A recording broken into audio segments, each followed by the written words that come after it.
Hello, everyone. My name is Paul Bunyan, and I told you I was going to continue this series. So, Sparks and the gang are traveling on their first big quest from the Adventurers Guild. They have to head west into a big forest where some bandits have shacked up and are attacking people on the road. After traveling and getting to know one another for a bit, I learned Itziko and Lofus have a bit of a rivalry going on. Remember that? It'll be important forever. We spy the bandits' hideout after some trekking. It's an old fortress in the middle of the forest. This will be tricky. They have the high ground, and the archers are on the walls. Maybe we can sneak around the back and...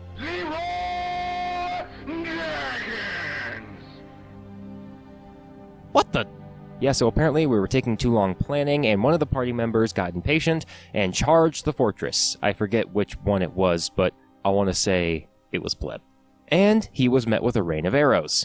So the fight grinds on, and because they have a wall and the high ground and keep knocking us down, it's getting harder and harder to actually break into this fortress. Man, sieges are hard. If only we had some kind of heavy artillery to break open the... Wait a minute! Eventually it gets to my turn, and Sparks realizes that it's taking too long for any of us to climb over the walls, and we're under heavy fire from arrows. He decides to make a hole. Literally. I cast Fireball, and I use meta magic to twin spell it. Sparks holds out his hands and fires what are essentially two magical mortar shots from his palms. These guys blast a hole in the wall of the old fortress, vaporizing a few unlucky bandits, and I might have also hit one of the other party members. Sorry. But now we're inside the fortress, and once inside, the momentum starts to swing our way. We're cutting down bandits left and right, but they just keep coming. Then, Pleb shouts something that gets everyone's attention. Troll! Yep, that's a troll. That's a troll. They got a troll. They got a troll. We got a troll, people.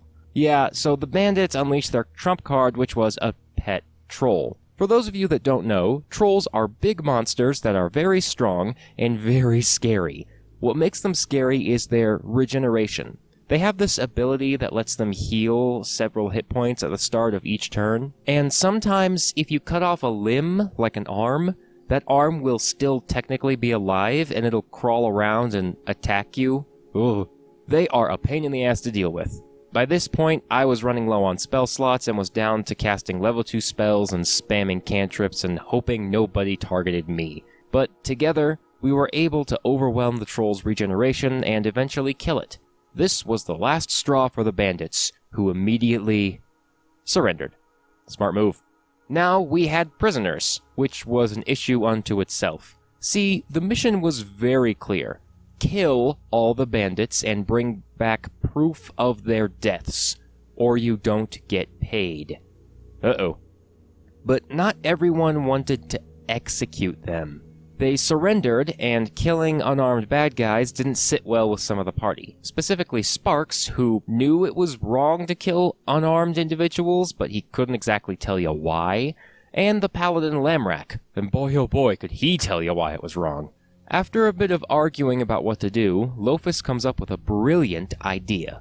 That's also kinda screwed up in a way. Yeah, you know, one of those compromises with the party that somehow are a bit more evil than just slaughtering them, if you think about it.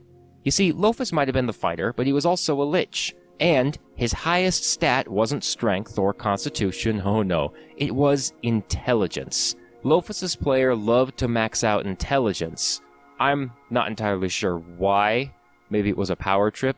Anyway, for all his physical might, Lofus was, in his non-existent heart, a businessman. He proposed that we cut off the left ear of every bandit to present to the guild as proof of a job well done. Then, somehow, convince the bandits to work for us and use this fortress as our HQ.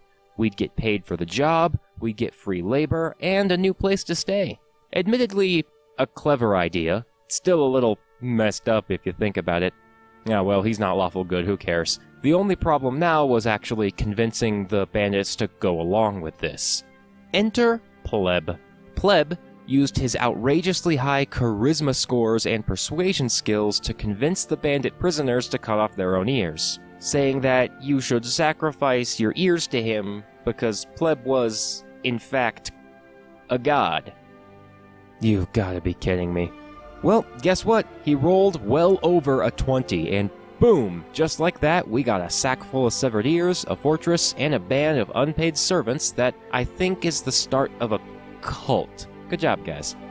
Sparks was impressed? Disturbed? He really didn't know what to think, but hey, this was better than being alone. Besides, being a cult leader could be pretty nice. Hey Sparks, Baktuar is making us ear necklaces. You want one? Oh, that's okay. Maybe we should name this place first? If we're going to live here, it has to have a name. Lofus and Pleb once again put their genius brains together. We will call it the town of Sunova Birch. Sunova Birch. Sunova... Son of a... Really? Yes! All in all, I think we did pretty good for our first quest. Now, we've got ourselves a place to stay, some free, wickedly, weirdly obsessed bandit labor, and lots of gold from all these severed ears. Why don't we go deliver these severed ears, and then I think things are going to be aces from here on. Hey guys, I think it's a dragon. What the fuck? Hey, hope you like this video. Leave a comment about what your party would name a fortress if they took it over and started a cult. And subscribe for part 3 of this ongoing mess of a story. Woohoo! You can check out all my socials in the description below to stay up to date. Support me on Patreon would be great so I can keep bringing better, high-quality videos to you and give y'all some nifty benefits. And as always, have fun on your next adventure. See ya!